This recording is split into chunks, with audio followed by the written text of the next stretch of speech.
There's a real quick take on that. But let's hop into Joe Burrow, the man of the hour. I need to pull up Joe Burrow's stats. Joe Burrow stats for this past game, because let's look at this. Joe Burrow, he's kind of. I just read a tweet that he reminds this guy of what's his face. Uh, Reminds him of Kurt Warner. I don't know why I blanked right there. All right, let's go. Joe Burrow after tonight has thrown 55 touchdown passes, and it only took him going into this game. He had 55 touchdown passes, but he has broken the record that Cole Brennan, the Hawaiian quarterback, back in what, '09. He broke it. Now responsible with his 64 touchdowns. Isn't that fucking insane? I'm trying to find the stats of Joe Burrow from this game. I can't find them anywhere. You'd think right after this game they would update them, but they haven't really updated them. Someone give me the stat of this last game. Okay? Over Clemson, he threw 5 touchdowns. Okay, 5 touchdowns, 31 completions out of 49 attempts, 463 yards. He threw in the past 5 games 82%, 71, 73, 74, and 63%. This guy was sacked 5 times. They did rattle him a little bit early. But Joe Burrow, he has a scrambling ability that I have not seen in a while. So this guy isn't the most athletic guy. If you guys did not know, his dad was the defensive coordinator for Ohio State for a while.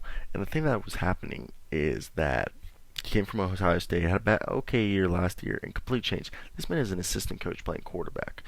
Okay, I wrote about this in my LinkedIn post, and now I'm going to start doing blogs on LinkedIn because it's one of the things you can still grow on, but I digress. Let's hop back into this. Okay, this team, 15-0, 8-0 in conference play. Joe Burrow was pretty much the leading rusher for this team for the majority of the game. Okay, majority of the game he was the leading rusher. They were running. I don't even know if they were play designs. I firmly believe most of his runs weren't quarterback designs. What they were was this guy reading the offense. Okay, reading the defense. Honestly, not the offense. Reading the defense and looking what the defense was giving him, and taking those reads in, and knowing that these certain plays he was going to be able to just drop back, take the 3 steps, look, tuck that ball, and run, okay?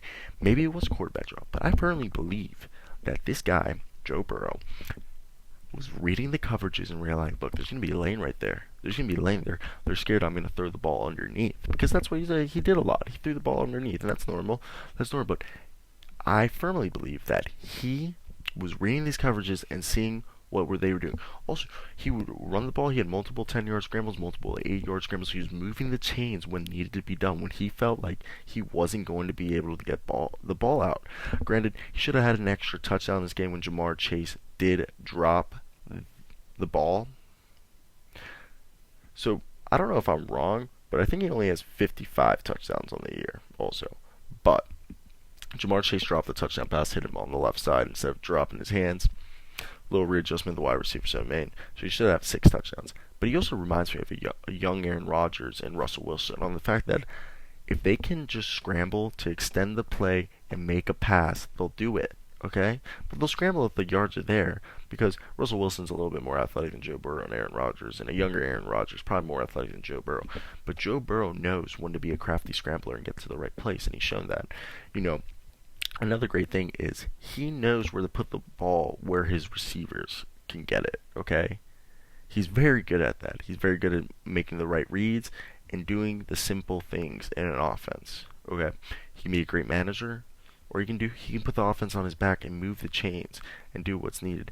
There was a couple of plays that he literally backed up, ran around from the pass rush, obviously.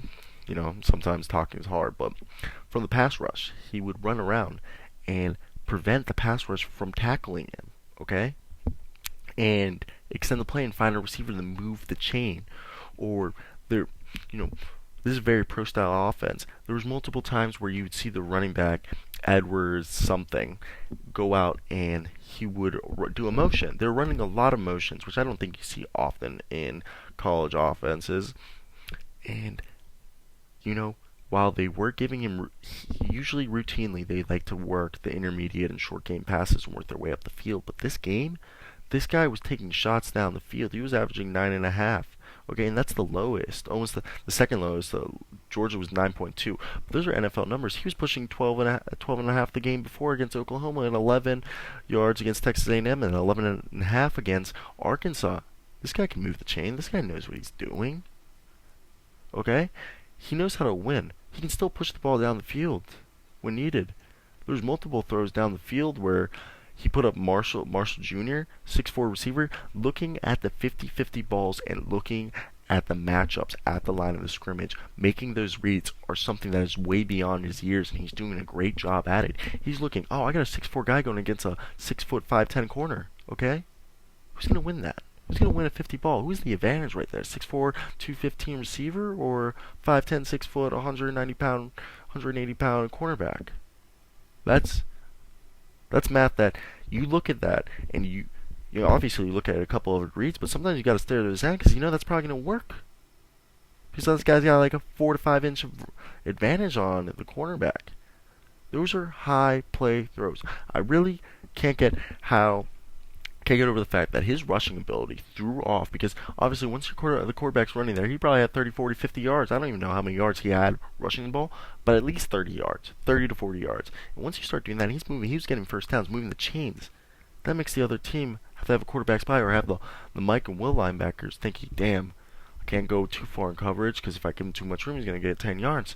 So now you're fucking them over because you're thinking that the defense was originally going to guard underneath, but now you're scrambling. So now they're worried that you're going to wreck them with the deep ball, but if you don't wreck them with the deep ball, you're going to use your legs. That completely changes it.